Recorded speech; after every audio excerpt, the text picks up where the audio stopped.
Rachel Pedersen. Rachel, I'm so happy to be here with you today. Thank you so much. Thank you so much for having me. I'm excited to be here. Yay, awesome. You should know you are the first woman guest on my podcast. Ooh, It's that's been exciting. it's been really hard to get other women to make the time for an interview lately. I don't know why. It's crazy.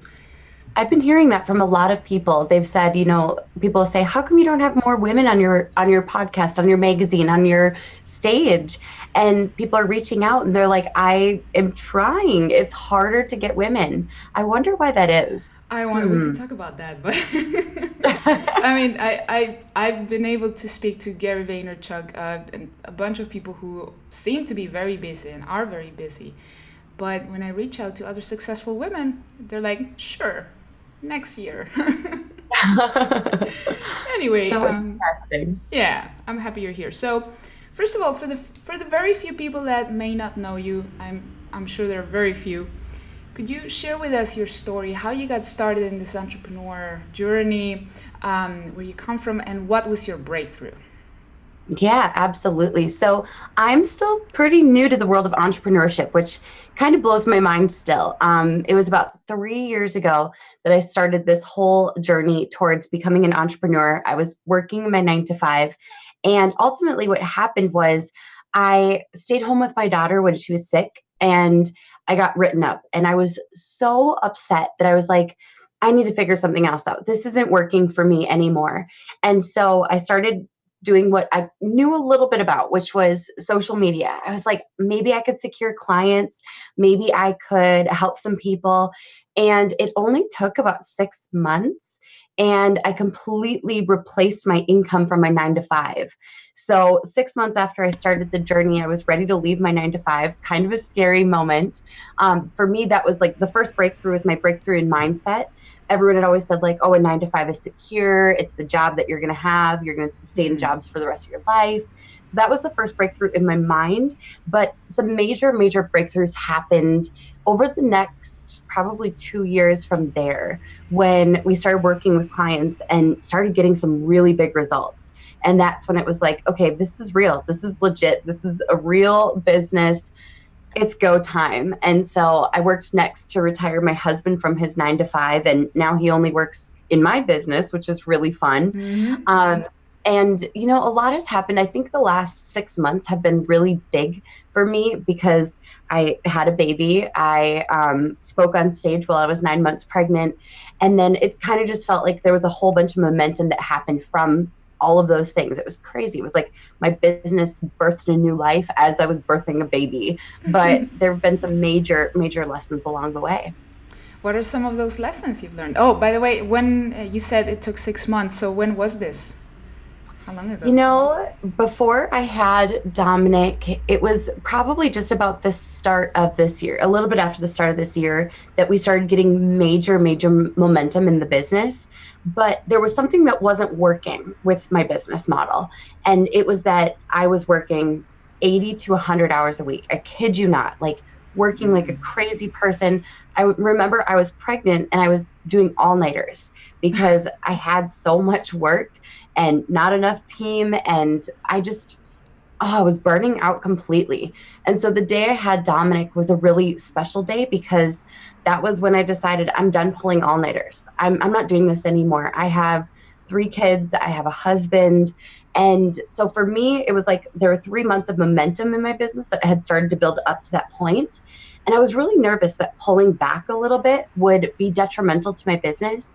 And as crazy as it is, it was actually one of the best things that happened. Like it was helpful for my business. It made me happier. And so about 3.5 months ago is when I had Dom. And from there, it's been like a totally different business. We hired more people to support the business. I haven't pulled all-nighters. And I've really been focusing on like family and business, which is a different combination than I was focused on for the last couple of years. Yeah. How do you manage that balance right now? How important is it to you, and what do you do to keep that balance? Oh, it's one of the toughest balance games you could ever play. I'll just be honest, because I'm sure a lot of people listening to this are like, yeah, balance, what's that? I wish that I know. existed. one of the biggest things is intentionality. You have to be so intentional with your family. And for me, that was a huge lesson. So one of the ahas I had in this process is the work will never stop. The work will never be done. The to-do list isn't a to-do list for the day. It's a rolling to-do list of everything in general that needs to happen. And so I realized that there were times I needed to separate for just family and not even touch work. And I couldn't feel guilty about it. I know some people have like kids and families and businesses, and the guilt that you feel is real all the time. You're like, I feel guilty if I'm working. I feel guilty if I'm with my family. Yep.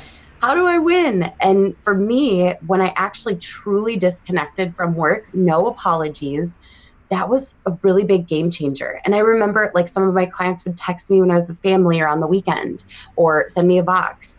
And I would say, hey, I'd love to listen to this right now, but I'm with my family. Is it urgent? And they'd say, no, wait till Monday. And so when I started putting that into place, it was a game changer. Suddenly, my clients respected my time with family. Suddenly, I respected my time with family. Oh, yeah. And my family respected me more. So for us, we capitalize on one or 2 points in the day, which is mornings and night times. My husband's better about mornings than I am. I'm not a morning person. So some mornings I'll wake up and help out with the kids and get them ready and everything. And I love when that happens. That's not most mornings. Most mornings I'm like, oh. So that's two of us. I'm not a morning person either. I'm glad to hear that. Other people are like, oh, I start my day at 5. I'm like, that's great. Not I. And then evenings are huge. So we do family dinners. And when we do family dinners, it's no technology. Everyone leaves their technology away from the table. It's family dinner. We have fun. Our dinners are so magical. Like we play, we're silly, we're goofy. And then it rolls into bedtime. And bedtime is a time where everyone in the family comes together. I just took a video of it last night and we'll be putting it together in a video. What our bedtime routine looks like, because we do songs and we do prayers and we talk and we laugh and we tickle, and it's really, really special. And even though it's bedtime and it's not a special event or anything, my kids love it. That's awesome. I love it. Thank you. Yeah, beautiful. I haven't heard that many stories of people having a bedtime routine. Like they have a night routine or whatever, but a bedtime routine, that's awesome. Love it. Yeah. So I know that one of your specialties is social media, or one of your main skills, and helping people go viral and stuff like that. What would you say? And I know this stuff changes because social media is constantly changing. I've been doing that for a long time as well. What do you think works today to get more exposure? Like today, August 2018, and what do you think works regardless of the time? Like even if the algorithm changed or whatever, this is still going to work. Ooh, I love that question. Okay, so one of the things that we're doing today that won't work forever, in a way it works today and it works forever, so I'll explain that. Yeah. A lot of the language that we use with our clients is the way that people speak. And most marketers talk so markety, like this, it's so markety. I don't know how to explain it, but you're like, oh, there's an ad, there's a scammer, there's you see it from a mile away. And one of the things that my team specializes in is we create social media that others don't even realize is advertising. And it's been one of the greatest things that we've ever done. So here's how it works today.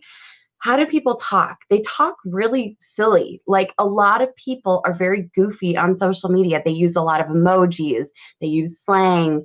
Nothing is polished or approved by a boardroom committee. And so that's something that we're utilizing, and we're killing it with speaking the way that people are speaking. Now, like I said, today it's very, comment here with this word if you agree, those types of things. And I know that they're kind of like, meh, they work right now.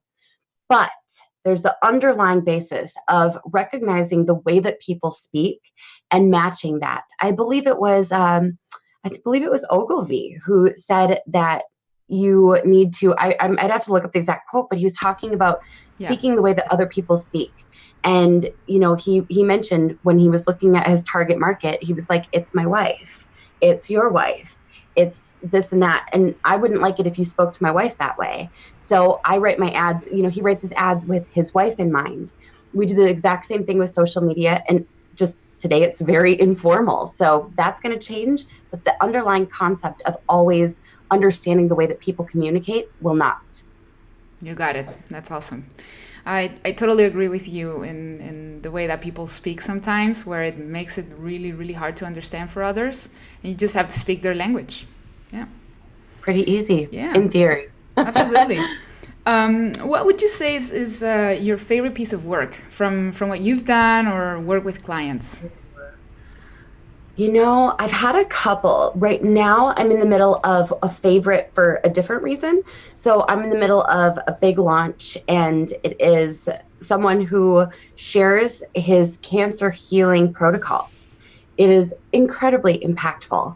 And so I've had a lot of clients who've had amazing causes, and those have been so much fun and such a reward to work on. But my favorite work has been when we've been able to make a post go viral organically. And especially when you double up and it's a cause that you really believe in and something that goes viral.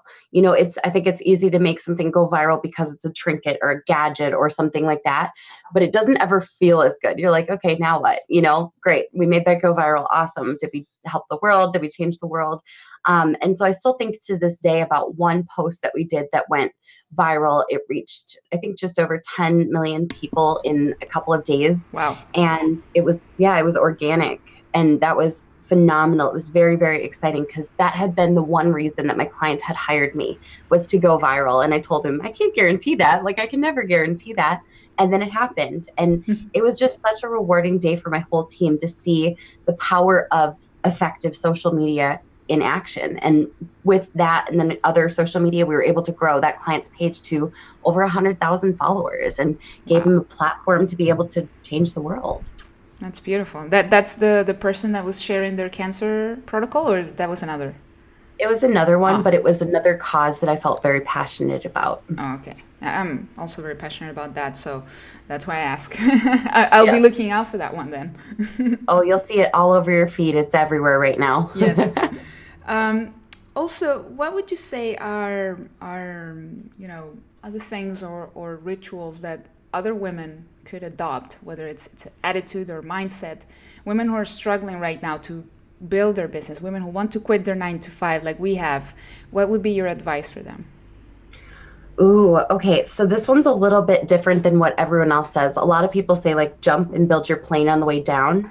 I actually don't agree with that all the time. I'm actually a believer in making sure that you and your family are taken care of and not stressing about finances. I believe that having freedom financially and not a safety net, but something that's a little more secure is huge. Now, that's not to be confused with the 9-to-5. We know 9-to-5s are not as secure as everyone pretends they are, but I'm a big believer in a short season of hustle that allows you to leave your 9-to-5 without worrying about your family's safety and their ability to eat, have a roof over their head, have their activities and events taken care of. So I personally believe it's huge to build your business while you're in your 9-to-5 and then leave. So you're not leaving your family struggling. That's one of the huge, that was one of the biggest things for me. I know that sounds kind of crazy, but I didn't want to be irresponsible on this journey. Now, I'll be honest, if I were 21 and I didn't have kids or, a big rent payment every month, I'd be like, let's go for it. Let's do it. There's not much to lose. But with kids, I feel like there needs to be security in place. Yeah. Yeah, I totally agree with you. And that's pretty much what I tell people as well. If you have your 9-to-5, even though it's not that secure, at least it's there for now, and work your way up until you can replace your salary. That's what I did as well. And I know that's what you did. So it works, It feels less risky. Yeah. In a way. Yeah. Yeah. So, you're still working for your dream. You're still hustling, just don't jump that quickly. Yes. What would be some of the biggest lessons you've learned from failures that you may have had along the way? Oh man. Okay. So we were just talking about this last night. I love that question. We were talking about, if you could win the lottery, what would you do, or what would happen? And we've always kind of talked about how if we won the lottery, it would actually kind of discredit our story, if that makes sense. Would it be good or bad? I don't know. I mean, I'm sure we could use it for good, but the majority of lottery winners, end up bankrupt. They lose everything. And the reason for it is because what you learn on the journey of entrepreneurship, as I'm sure you've experienced, develops you so much more. Like, you can handle so much more than you think you can. You learn how to handle finances. You learn how to handle good days and bad days. You learn how to hire and fire, as crazy as it is. You learn how to manage a team and help people get behind a common vision. And so, like, I've had a ton of failures, but I love seeing the trajectory personally. And that's something that I don't feel like winning the lottery would do for someone. It's every single step along the road is an opportunity to develop as a person, as a leader, as a business owner. I don't necessarily see them as tragic failures anymore, because I see what was learned through that failure. Now, the biggest reason I think that I've been successful is because I don't dwell on failures for long. So when there's a failure, I see it as an opportunity to pivot, but you have to pivot fast.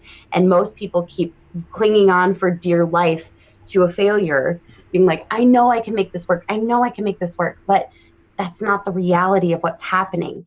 And sometimes you just need to pivot and cut bait on maybe a project, recognize the sunk cost isn't worth it, and then move forward. Yeah, some people get too emotionally attached to something, and they're not able to quit and say, like you just said, you have to pivot fast, don't dwell. So that is super, super important, I think, today. I do too. Well, I think we're running out of time. I wish I had more time with you, but I want to thank you so much for being here, for being a guest on my show. And finally, where can people find you? What's the one resource that you can give, or where they can go to learn more about what you do, potentially hire you, or whatever? Easiest place to find me is www.rachelpedersen.com, all E's and a D. So it's spelled like Pedersen. Some people say Pedersen. I said Pedersen. I'm sorry. Either. I know. Everyone says one or the other, and I'm like, whatever, it's fine either way. But all E's and a D, easiest place to find me. Awesome. So your website, amazing. I'm going to be reaching out to you, though, about business soon. I think you could help me with some stuff. I would love to. I would love to. I think we could do some really great things. Absolutely. So thank you so much. Have a lovely day. And thanks to everybody for watching and listening. We'll see you soon. Thanks, everyone. Bye. Bye.